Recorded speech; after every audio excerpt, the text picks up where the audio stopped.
우리 한 번 더 인사할까요? 메리 크리스마스. 메리 크리스마스. 인사는 혼자 하는 게 아니고 인사는 상대가 있는 거잖아요. 내가 인사할 상대를 딱 보고서 대상을 정해놓고 인사를 해줘. 자, 누구에게 인사하시겠어요? 서로 얼굴을 바라보면서 메리 크리스마스. 그렇죠. 그렇게 해야죠. 여러분, 메리 크리스마스. 즐거워라는 거 아닙니까? 크리스, 주님의 메스, 날. 주님의 날을 즐거워라는 거잖아요.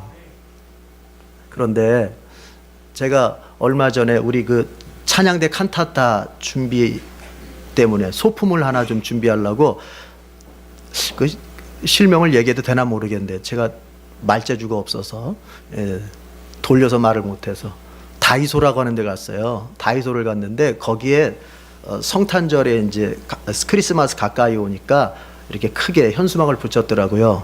메리 다이소마스 그렇게 써놨어요. 메리 다이소마스. 그걸 보는 순간 제 마음에서 정말 세상은 주인공 없는 생일잔치를 하고 있구나. 그죠? 성탄절은 예수님 생일이잖아요. 그렇죠? 근데 주인공은 없이 생일잔치를 하고 있는 거예요. 더 나아가서 세상은 늘 자기가 주인공 되고 싶어 하는구나. 메리 크리스마스라고 하는 것은 그날의 주인공이 또 그 역사의 주인공이 누구란 소리예요? 예수님이란 소리거든요. 근데 거기에 자기 이름을 집어넣고 싶어요. 거기에 나를 세우고 싶어요. 거기에 내 이름을 걸고 싶어요. 그것은 뭘 상징하는 걸까요, 여러분? 인간은 끊임없이 하나님의 이름이 세워져야 할 그 자리에 자기 이름을 걸고 싶은 게 그게 인간의 본성이에요. 하나님이 서 계셔야 할 그 자리에 내가 서고 싶은 것이 그게 인간의 본성이에요. 더 나아가서 그 본성을 성경은 죄라고 얘기하는 거예요. 성경이 말하는 죄는 다른 게 아니에요. 도덕적, 윤리적 죄를 논하기 이전에 영적인 죄가 있어요. 그 영적인 죄란 뭘까요? 하나님의 이름이 서야 할 그곳에 내 이름을 걸고 하나님이 왕으로 좌정하셔야 할 그 자리에 내가 왕으로 등극하고 싶어하는 그 마음 자체가 그게 바로 영적인 죄란 말이에요. 여러분, 메리 다이소마스는 안 됩니다. 그건 절대 안 됩니다. 그것은 원죄에 속하는 것입니다. 주님의 이름이 있어야 할 그 자리에는 반드시 주님의 이름만이 있어야 돼요. 주님이 영광 받으셔야 할 그 자리에는 반드시 주님만이 계셔야 돼요. 우리는 그 앞에 다 무릎을 꿇고 경배드리면서 주여 나를 통해 영광을 받으시옵소서라고 고백하면서 내 자신을 그저 내어드리는 거예요. 이게 우리의 본분이고 특별히 예수 믿는 사람으로서의 신앙이라고 하는 것은 바로 그거예요. 나의 이름을 내리고 주님의 이름을 높이고 나는 무릎 꿇고 주님은 앉아 계시는 그런 인생을 사는 것이 신앙의 올바른 길이에요. 오늘 이 예배가 정말 성탄의 주인공이시며 이 역사의 주인공이시며 이 우주 만물의 주인공이신 예수님 앞에 영광이 돌려지도록 우리 그렇게 예배를 드리십시다. 오늘 성경을 우리가 볼 것 같으면 이제 예수님의 출생 배경에 대해서 설명을 해주고 있습니다.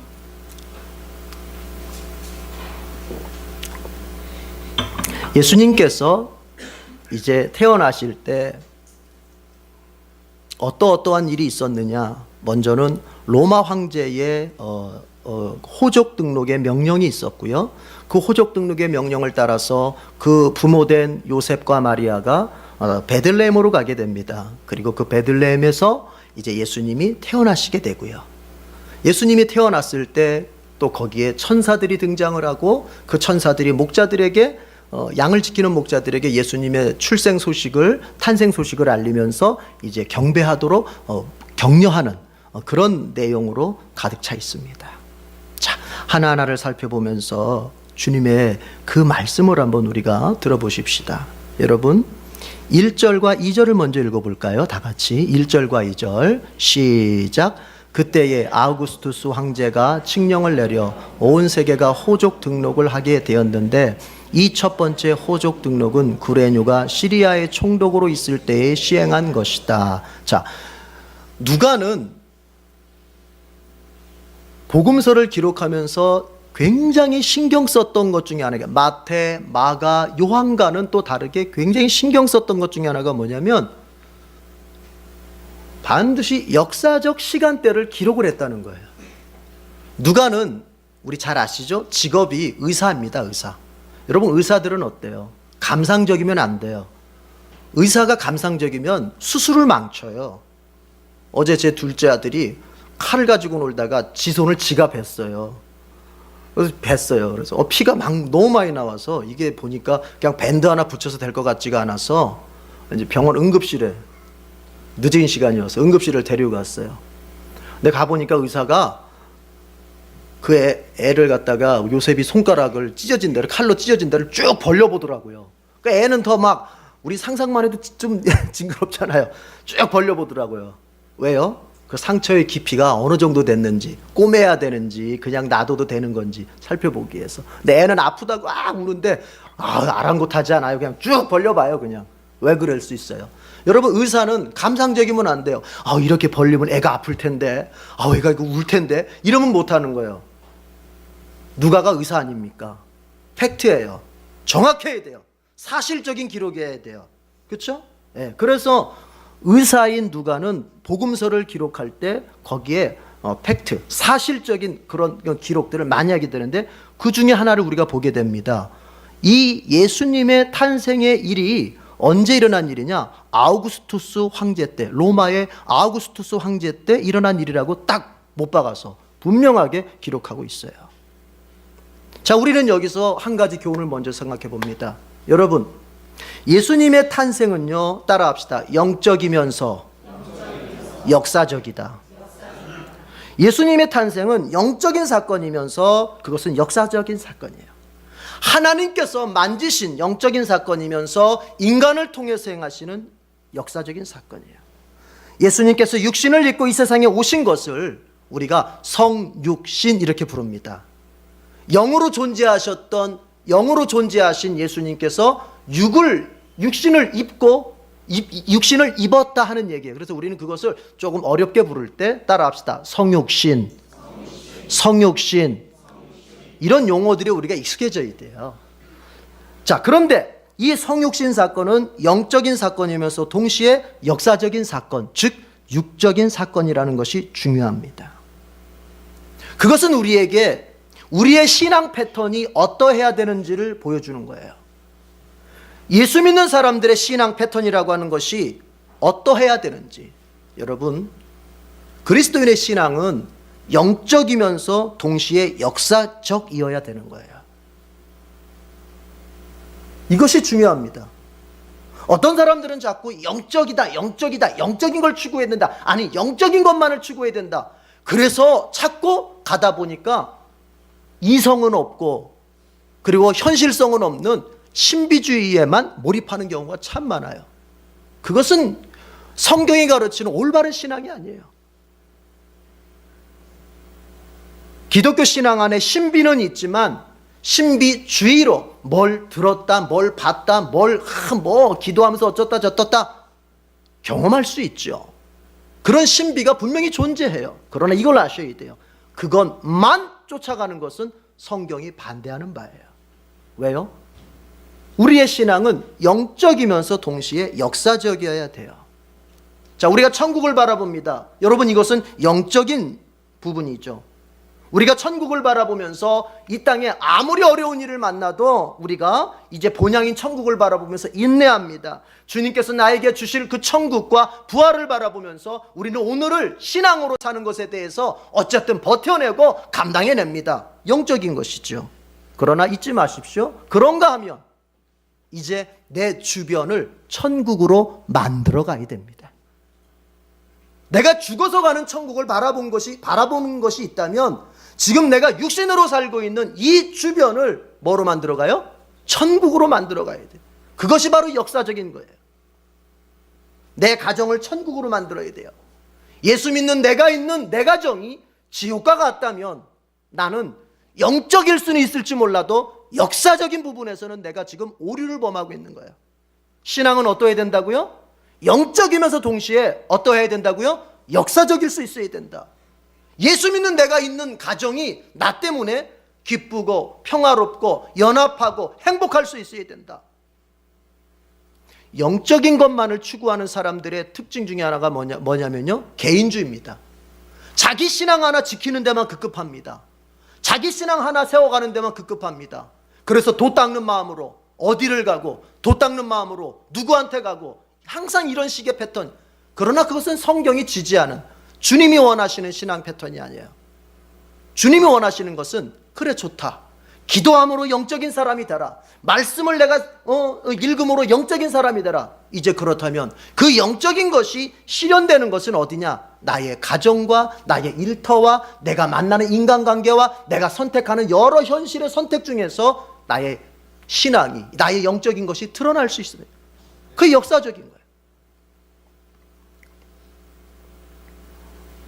우리는 하나님의 나라를 위해 헌신합니다. 전도하고 선교합니다. 세계 선교를 꿈꿉니다. 내가 어쩌고 저쩌고 주님의 나라 확장을 위해서 어떻게 하겠다. 그러면 좋습니다.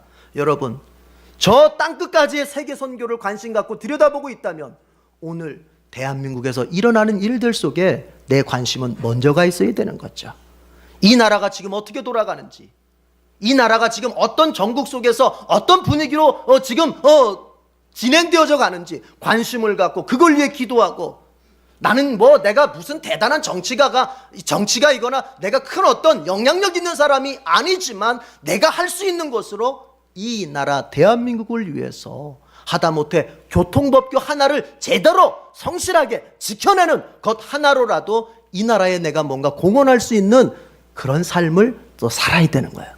그래서 신앙이 항상 영적이면서 동시에 어때야 된다? 역사적이어야 된다. 이 두 가지가, 그것이 예수님의 성육신 속에서 우리에게 먼저 주는 바예요. 그런데 보세요 여러분, 이게 왜 중요합니까? 누군가가 나의 신앙을 들여다볼 때, 누군가가 나의 믿는 됨됨이를 들여다볼 때 먼저 나의 영적인 것을 보게 되는 게 아니에요. 나의 역사적인 것을 먼저 보게 되는 거예요. 사람들은 그리스도인을 바라볼 때 그 사람이 착하냐 악하냐, 그 사람이 섬기는 사람이냐 군림하는 사람이냐, 그 사람이 정말 나눠주는 사람이냐 움켜쥐는 사람이냐, 그걸 먼저 보는 거예요. 그게 역사적인 거예요. 그게 현실적인 거예요. 그걸 먼저 보는 거예요. 자, 그런데 어떤 사람이 착해요. 그리고 나눠줄 줄 알아요. 그리고 어디서나 보니까 항상 섬기는 자세로 살아요. 그런데 그 착함과 나눔과 섬김의 근거를 쭉 들어가 보니까 그 사람이 성격이 좋아서가 아니에요. 어떤 사람은 성격 때문에 착한 사람도 있어요. 마음이 여려가지고 남한테 싫은 소리 못하니까, 남한테 싫은 소리를 못해서 어쩔 수 없이 착한 일을 하는 사람들이 있어요 없어요? 있어요. 근데 그런 사람은 안 착한 거예요 사실은. 왠 줄 아세요? 언젠가는 터지게 돼 있어요. 그래서 쌓아뒀더니 언젠가는 터지기 때문에 안 착한 거예요. 우리는 마음이 여린 것과 착한 것을 같이 보면 안 돼요. 착한 건 뭐예요? 할 말 해요. 그러나 착한 게 착한 거예요. 자, 어쨌든 그 사람의 착함과 나눔과 섬김이 그 사람의 성격 때문이라거나 그 사람의 기질 때문이 아니라, 보니까 성격은 다혈질이야. 저처럼 성격은 아주 불같아. 그런데 착해. 왜 착해? 예수님 때문에 착해. 정말 성격은 못돼 먹을 수 있어요 저처럼. 그런데 착하려고 노력해. 왜? 내가 믿는 예수님이 착하라고 말씀하셨기 때문에. 그래서 세상 사람들이 나를 볼 때 나의 착함과 나눔과 섬김의 근거가 나의 어떠함에 있는 것이 아니라, 이 사람이 예수 믿는 사람이었어? 이 사람 교회 다니는 사람이었어? 드디어 뭡니까? 나의 현실적인 역사적인 것에서 나의 신앙적인 영적인 것으로 파악이 되는 거예요. 순서가. 아주 제가 어려운 얘기를 하고 있는데 잘 알아듣고 계십니까?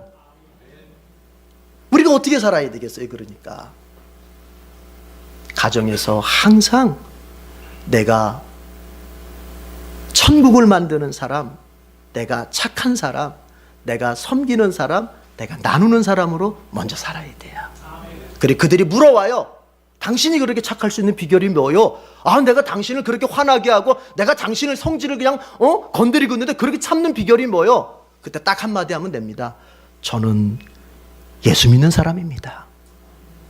예수 믿으세요? 이런 거 필요 없어요. 저 예수 믿는 사람입니다. 따라합시다. 그러면 전도가 된다. 끝난 거예요.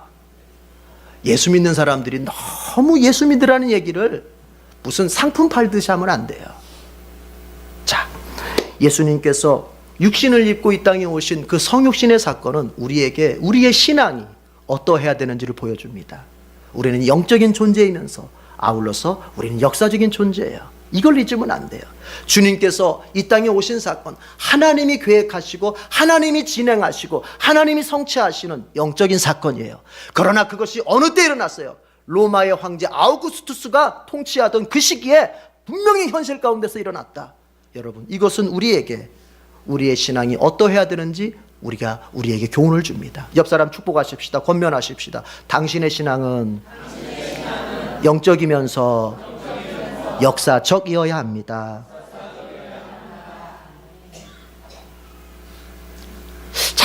잘 이해가 되셨어요, 지금? 네. 제 마음이 자꾸 이게 이해가 되셨나 좀 걱정이 되죠. 왜 이렇게? 내가 설명을 잘했나 지금 이러면서? 그래서 높아지면서 한 가지 딱 이렇게 얘기하고 이 부분을 마칠게요, 여러분. 여러분, 기도 많이 하는 사람은 동시에 어떤 사람이어야 돼요?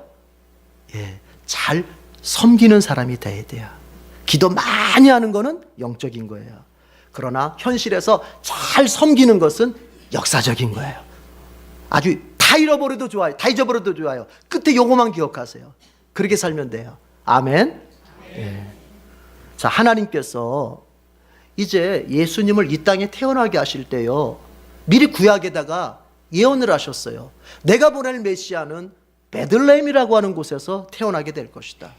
미가서 5장 2절을 보면은 이렇게 기록되어 있어요. 구약성경 미가서 5장 2절에 너 베들레헴 에브라다야, 너는 유다의 여러 족속 가운데서 작은 족속이지만 이스라엘을 다스릴 자, 이게 바로 메시아거든요.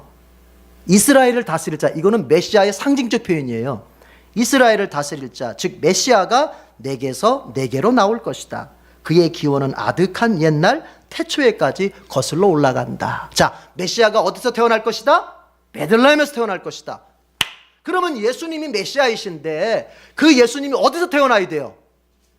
베들레헴에서 태어나야 돼요. 그런데 지금 그 예수님을 잉태한 그 엄마 마리아는 지금 어디 있어요?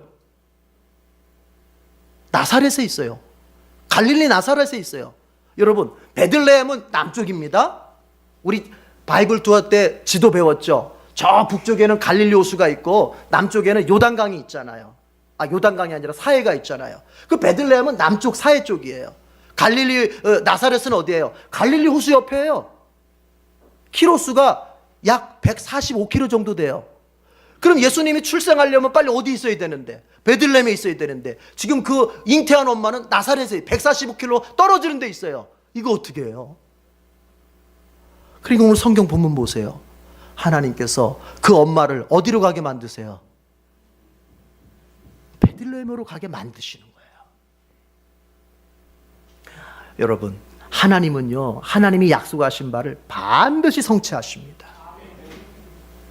145km가 떨어져 있는 그 거리에서도 하나님은 때가 되면 반드시 예수님이 베들레헴에서 태어나야 되겠기에 그 부모를 움직여서 베들레헴으로 가게 하셨잖아요. 이것은 뭘 의미하겠어요?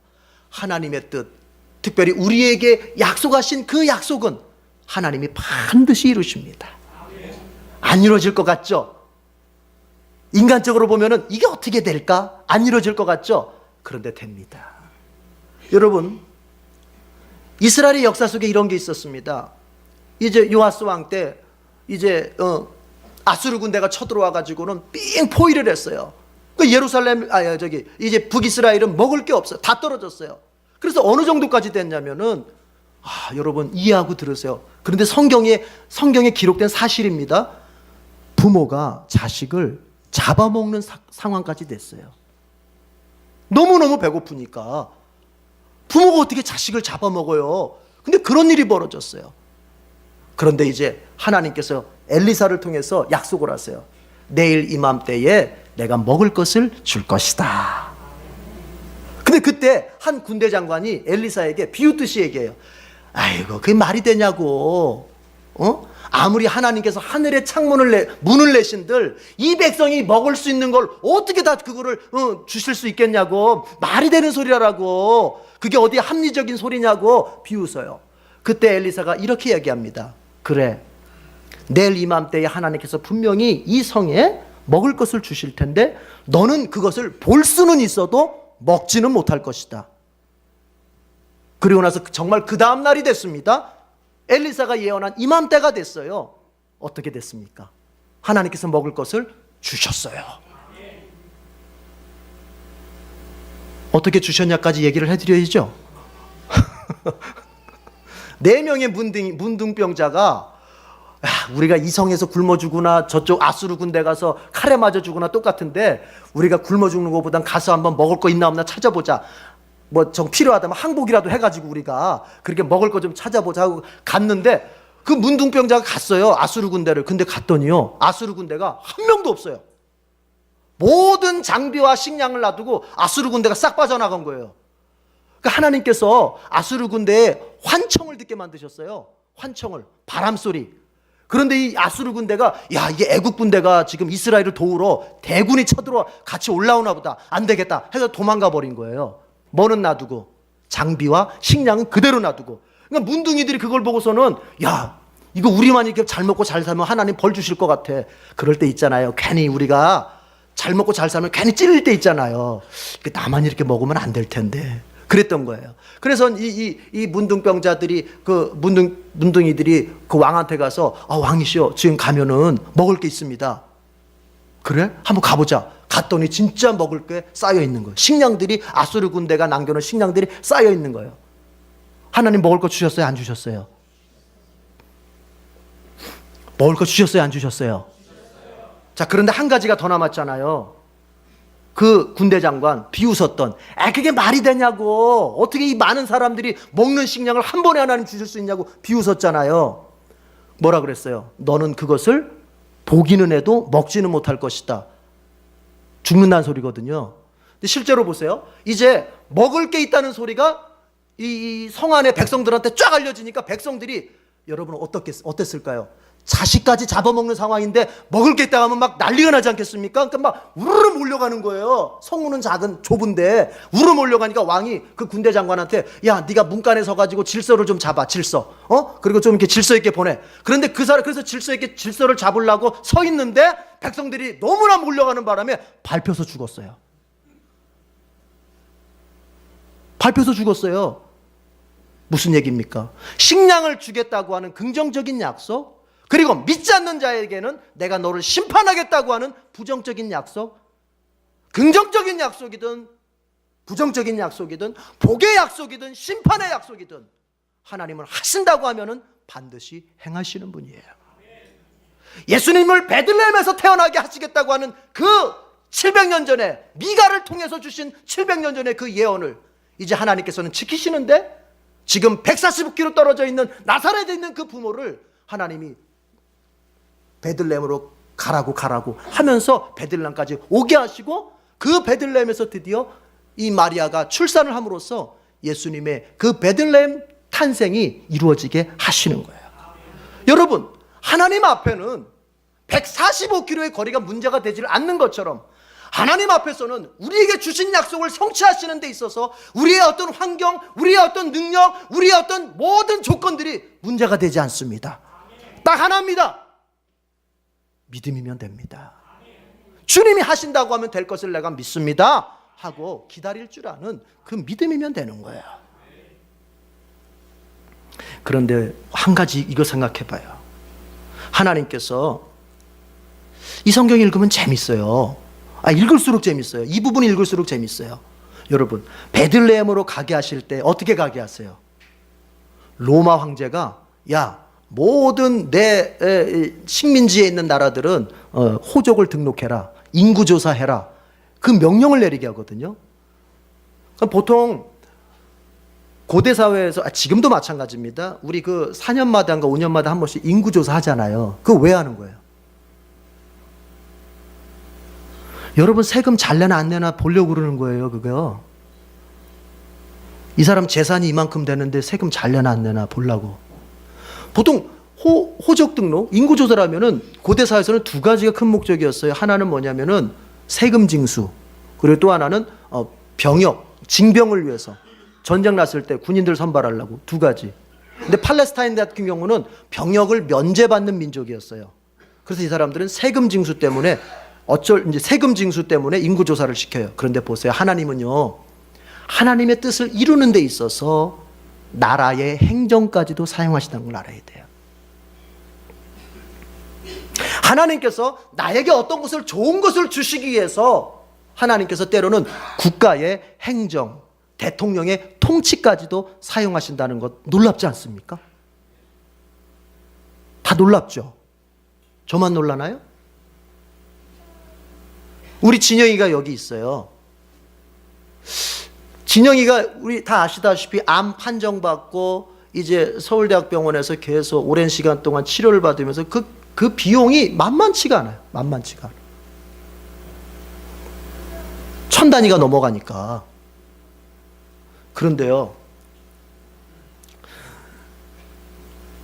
지금은 우리 대통령께서 참 어려움을 당하고 계시지만 한 가지 잘하셨더라고. 한 가지를. 뭘 잘하셨느냐? 중증 환자들한테 이게 의료 혜택이 무료로 갈 수 있도록 잘 조치를 해 놓으셨더라고요. 글쎄 그것도 최순실이 했는지는 모르겠지만 어쨌든 그래서 진영이가 혜택을 많이 봤어요. 예. 개인 보험을 들어놓지 않는 부분에 있어서도 그 국가에서 주는 중증 환자들에 대한 그 배려가, 그 복지 혜택이 진영에게 많이 갔어요. 그래서 진영이가 고백했어요. 하나님께서 나한테 이거 해주시려고 박근혜 대통령 세우신 것 같다고. 웃긴 얘기 같지만 여기서 드리고자 하는 말씀은 이겁니다. 하나님께서 나에게 어떤 좋은 것을 주시고자 하시면요, 여러분, 우리가 생각할 때는 어떻게 대통령이 움직여요? 어떻게 왕이 움직여요? 어떻게 국가가 나를 위해서 움직이겠어요? 그러나 하나님이 하시면 된다는 얘기입니다. 그러니까 우리가 이 세상의 삶을 살면서 어떤 것에 대해서 부딪힐 때, 장벽에 부딪힐 때, 이 장벽을 내 힘으로 할 수 없다고, 내 지혜로 뚫을 수 없다고, 내 능력으로 감당할 수 없다고 포기하고 낙심하지 말고, 예수님을 베들레헴에서 태어나게 하시려면 로마의 황제까지도 하나님이 들어 써야겠다 하시면 들어 쓰시는 것처럼, 하나님이 나에게 꼭 있어줘야 할 것이 필요하다면, 그래서 뭔가 여러 가지 조건들을 움직여야 하신다면 하나님은 그렇게 하실 수 있다는 걸 믿고 하나님 앞에 큰 믿음 가지고 사시길 바랍니다.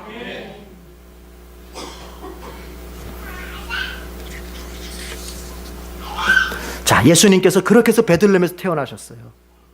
근데 예수님께서 베들레헴에서 태어나시는데 그 장소가 뭐냐면요, 우리 다 알죠. 구유라는 말이 있는 거 봐서 그것은 마구간이었던 것 같아요. 예. 이 구유는 말 먹이통이거든요. 그러니까 예수님이 들어가서 어디 부모들이 들어가서 쉴 방이 없었어요. 그래서 마구간에 가서 이제 쉬다가 거기서 마리아가 예수님을 이제 출산했던 거죠. 그래서 포대기다 싸가지고 말 구유통, 말 먹이통에다가 예수님을 모셨어요. 여러분, 이것은 누가가 그냥 기록한 게 아니에요. 여러분, 우리 알잖아요. 요즘은 참 좋습니다. 우리 지금 전세한 집사님 아이가, 꼬미가 태어났는데 둘째가 좋은 병원에서, 이쪽 지역에서 제일 좋은 병원에서, 이쪽 지역에서 제일 좋은 조리원으로 또 간대요. 부모의 마음은 그래요. 그렇죠? 자식한테 가장 좋은 거, 가장 빛나는 거, 가장 상위 클래스에 있는 것을 주고 싶어 하는 게 부모 마음이에요.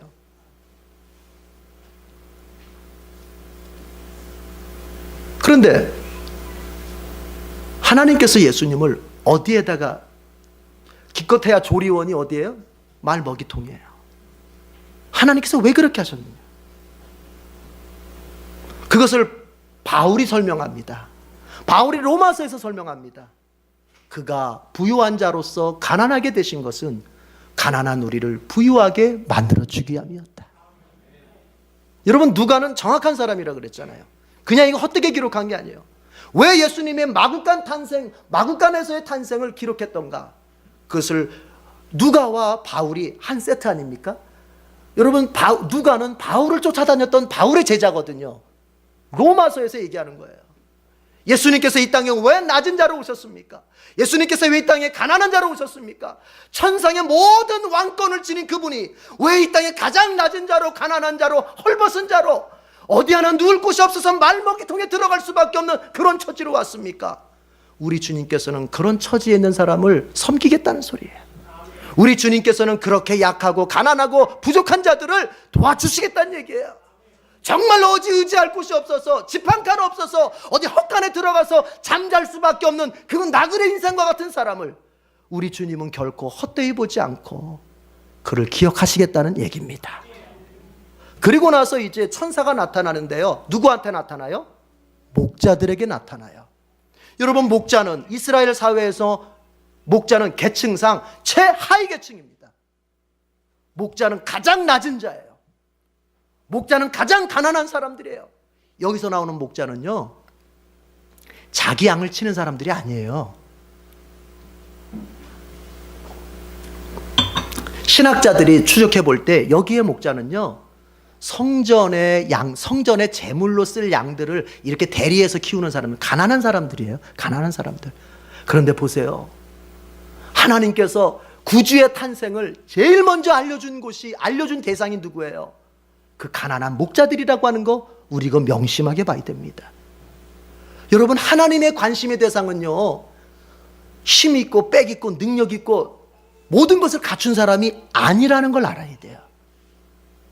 1절에 아우구스투스 황제가 나옵니다. 우리 젊은 사람들 세계사에 조금만 관심 있는 사람은 알 거예요. 이 아우구스투스 누군지 아시죠? 이 사람이 바로 옥타비아누스 아닙니까? 세계사에.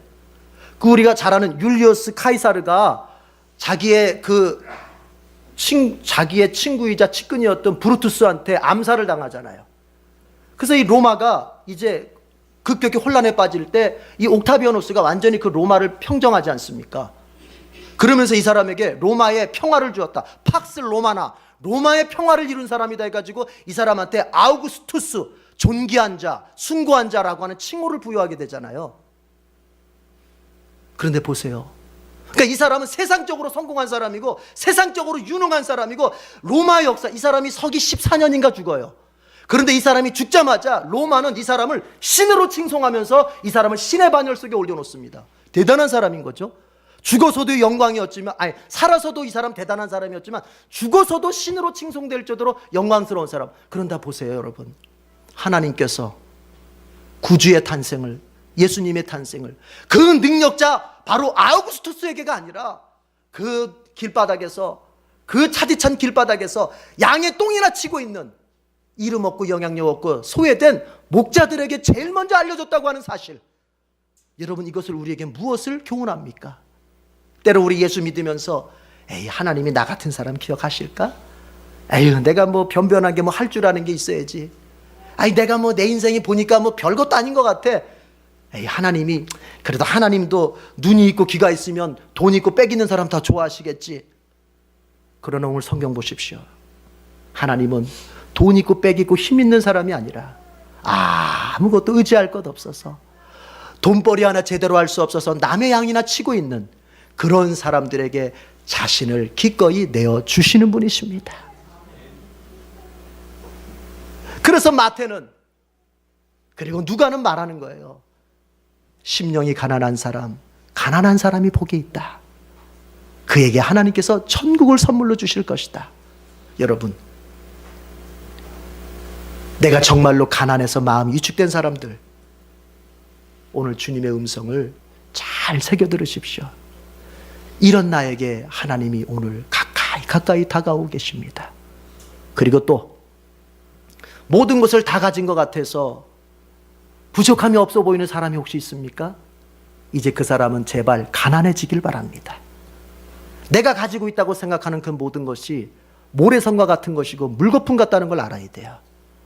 하나님이 나에게 주시는 생명만이 영원히 남는 거예요.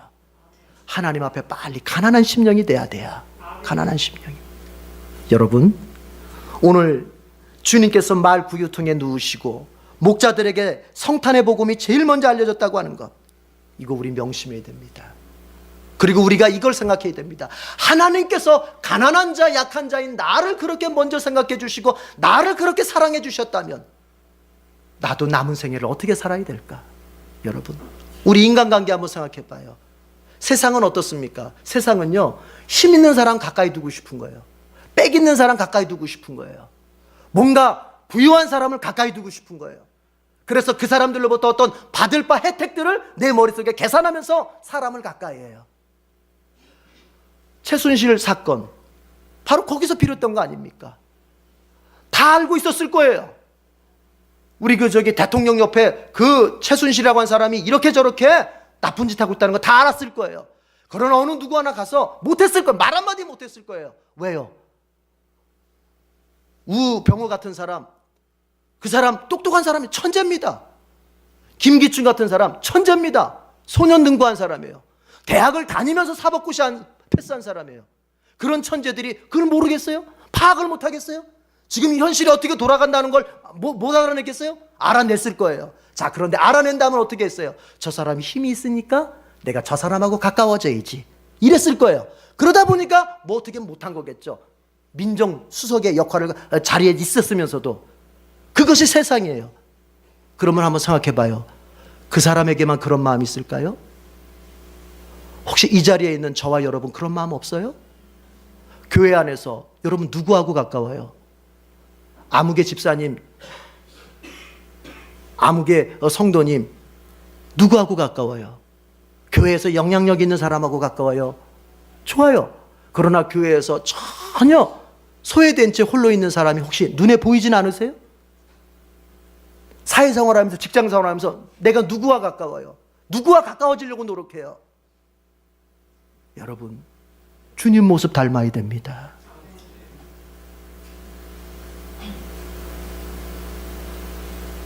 우리가 그렇게 내 삶의 주변에서라도 그렇게 약자와 가난한 자와 힘없는 자를 돌보려고 하는 그 마음, 그것이 하나 될 때, 우리 촛불 들고 나가서, 좋아요. 촛불 들고 나가서 시위하는 거 좋아요. 여러분도 들고 나가서 하세요. 좀 다녀오세요. 촛불 들고. 그러나 잊지 말아야 될 것은, 그 한 개의 촛불이 정말 홀로 섰을 때는 아무것도 아니지만 그 100만 개의 촛불이 모였을 때 엄청난 위력을 발하듯이, 내가 내 직장에서 정말 연약한 그 동료 하나 내가 섬겨주는 거, 그 하나는 아무것도 아니지만 그런 사람이, 그런 그리스도인이 100만 명이 모인다면, 1000만 명이 모인다면 이 사회가 안 바뀌겠습니까? 우리가 그렇게 살아야 되는 거죠. 사랑하는 성도 여러분, 오늘 주님께서 우리에게 복음을 주십니다. 세상 살아갈 때 우리가 붙잡아야 될 것, 하나님의 약속입니다. 하나님의 약속만이 반드시 이루어집니다. 하나님의 약속에 우리의 인생을 걸고 살면 반드시 되는 역사가 있습니다. 여러분, 내가 약해지고 위축될 때 우리 주님 말씀으로 돌아가십시다. 이런 나를 주님은 더 사랑하신다. 그래서 항상 성탄의 복음이 여러분의 인생 속에 빛이 되는 그런 복된 성도들이 되기를 축복합니다. 기도하겠습니다. 하나님 아버지, 우리의 신앙생활이 항상 주님을 갈망하는 영적인 것이면서 동시에 세상 가운데서 실현되는 역사적인 것이 되게 해 주시옵소서. 주님, 또한 우리가 이 세상에서 기준 삼아 살아야 할 것이 하나님의 약속임을 다시 한번 느낍니다. 베들레헴에서 예수님을 태어나게 하시겠다고 그렇게 선언하신 약속을 700년 후에 주님은 반드시 이루셨습니다. 환경은 그럴 수 없었지만 그 환경을 넘어서서 로마의 황제까지라도 사용해서 주님은 베들레헴 출생을 이루셨습니다.